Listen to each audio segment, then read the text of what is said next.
Thomas Jefferson, man of many contradictions. Thomas Jefferson was born on April 13, 1743, in Shadwell, Virginia, to a prominent farming family. He was the 10th of 10 children born to Jane Randolph and Peter Jefferson. It is said that he was a very inquisitive and rambunctious boy. Jefferson began his formal education at the age of 9 years old, studying Latin and Greek. He furthered his education by attending school at the College of William and Mary, but it said he received his true education from men who inspired him the most, like Professor William Small, Lieutenant Governor Francis Farquhar, and George White, a renowned lawyer. Ironically, it was Mr. George White that Jefferson would study under for 5 years, learning the ins and outs of the law. In 1772, he married Martha Wells Skelton, and from their union they produced 6 children, but only 2 would survive to adulthood, Mary and Martha.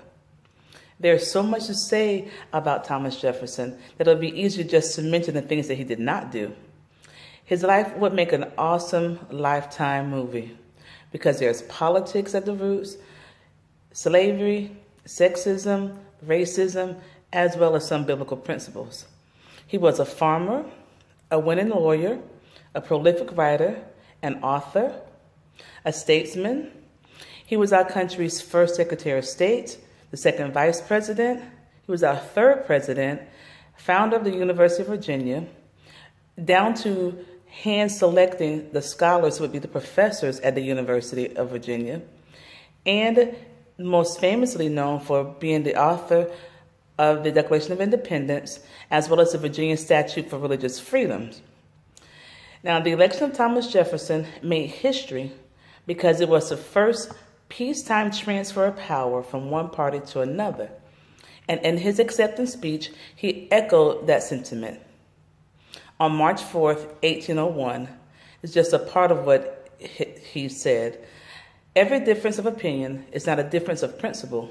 We have called by different names brethren of the same principle. We are all Republicans. We are all Federalists. He was a very busy man in his first term in office.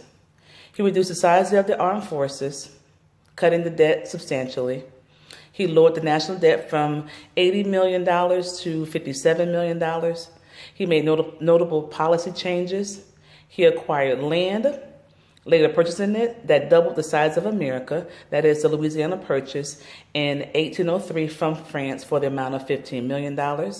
He commissioned the expedition of Lewis and Clark, and he brought an end to the Barbary Coast pirates' control. Now, his second term in office was not so grand. The most meaningful thing that he did, one of the most meaningful things that he did in that term was the Embargo Act of 1807, which many believe led to the War of 1812. As I said earlier, he was a man of many contradictions. His first been his stance on politics. He was not in favor of big government, yet because he feared that the states would have too much power, that the government would have too much power over the states.